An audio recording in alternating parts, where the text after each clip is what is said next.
At 3 in the morning, your brain is not solving anything. It is running the same 30 seconds on a loop. The reply you should have given, the email you sent too fast, the money. 7 tools tonight, all of them free, none of them mystical. No incense, no chanting, no gratitude journal. Draw your kit. Here is what you are working against in plain terms. A worry that repeats is not information. It is a rehearsal your body keeps holding because the problem has no move attached to it. Give the thought a move and it stops rehearsing. That is the whole engineering job tonight. Attach moves. Tool 1. You are lying in the dark and the loop starts. What if the meeting goes badly? What if he is angry? What if the money runs out? Every one of those is a rehearsal for a thing that has not happened. Your body is fully in it, heart rate up, jaw tight, at 1 in the morning over a scene that exists nowhere. Your brain cannot tell planning from imagining. Both light up the same wiring, so an argument you invent gets the same stress response as one you actually had. That is not weakness. Your body is doing exactly the job it was built for, at the worst possible hour. Tonight's move. Name the tense out loud. Say it flatly. This has not happened. 2 words. Then put your attention on something that has. The weight of the blanket, the fridge humming in the next room. You are not talking yourself out of the fear. You are telling your body which century it is standing in. Tool 2, and this one is the loop's favorite hiding place. You are not worrying about the thing. You are worrying about whether you will handle the thing. The meeting is not the problem. Being seen as a fool in the meeting is. That version has no end because there is nothing in it to do. Why the mind prefers it. A vague fear cannot be checked off, so it never leaves the queue. Anything specific gets resolved and dropped. Anything shapeless stays and comes back at night with interest. The same shape every night because nothing ever closes it. The move is a pen, and it has to be a pen. Write the worry as one sentence with a subject and a verb, not a mood, an event. 90% of the weight is gone in that sentence because you find out you have been carrying a fog that would not fit into a line. What is left is a task, and tasks wait for morning without arguing. Tool 3. 2 in the morning, and you are relitigating a conversation from 4 days ago, adding the line you should have said. You will add it again tomorrow. The court is closed, the verdict is in, and you are the only one still in the room. What is actually happening?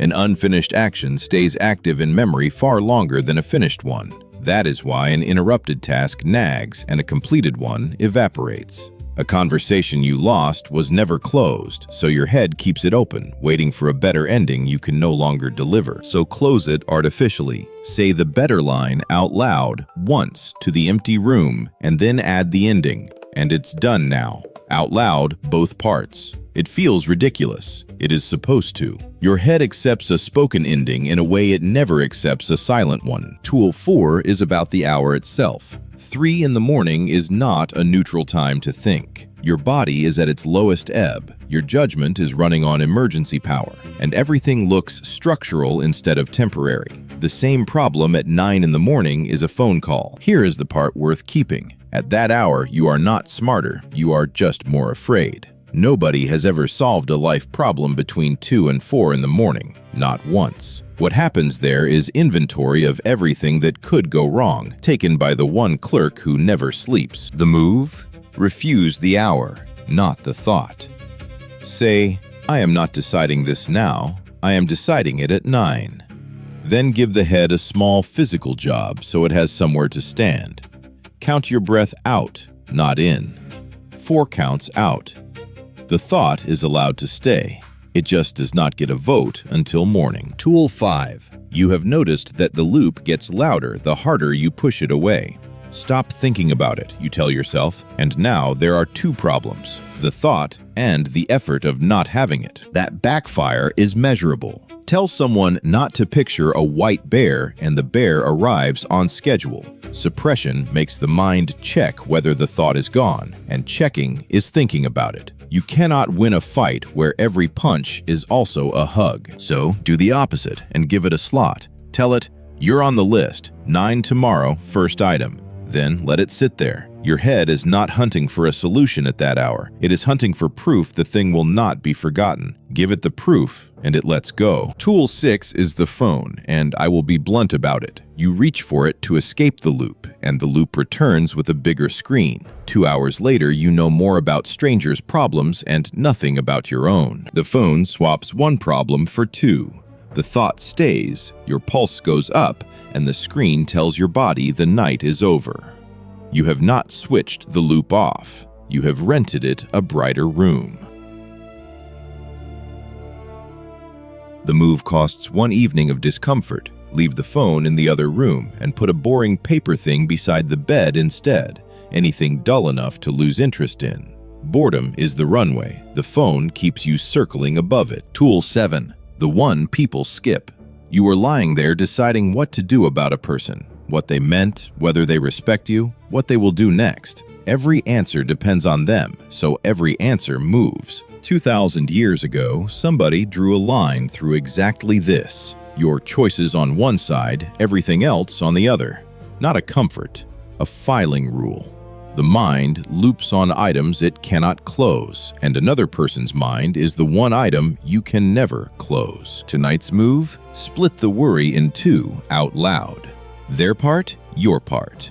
Their part gets one sentence and then nothing. No rehearsal, no imagined dialogue. Your part gets a time and a first step. You will notice your part is almost always smaller than it felt, and it is the only half that ever moves. So, the kit, laid out on the bed, the tense named out loud, the one-sentence worry on paper with a pen that has to be a pen, the conversation closed by saying the better line and the words that end it, the hour refused and the breath counted out, the slot at 9 tomorrow so the thought stops checking, the phone in the other room and something dull in its place, and the line drawn between their half and yours. Where the line came from. A teacher in a colonnade in Athens who had lost most of what he owned in a shipwreck and spent the rest of his life on one question: what is actually mine to decide? Not a mystic, a man with a ruined balance sheet sorting what was left. The tool has been in service ever since, worn smooth, still holding. And the thesis, once, plainly. The loop is not a sign that something is wrong with you. It is what an unfinished thought does when it has nowhere to go. You are not fighting your mind at 3 in the morning. You are handing it somewhere to put things down. That is all any of these 7 do. Tonight, take 1. Not 7, 1. Most people should take the pen. Use it for one night, then tell me in the comments which one you took and whether the loop came back. If this is the kind of gear you want issued, subscribe. Next time, the tool for the moment somebody is rude to you and you spend the rest of the day paying for it.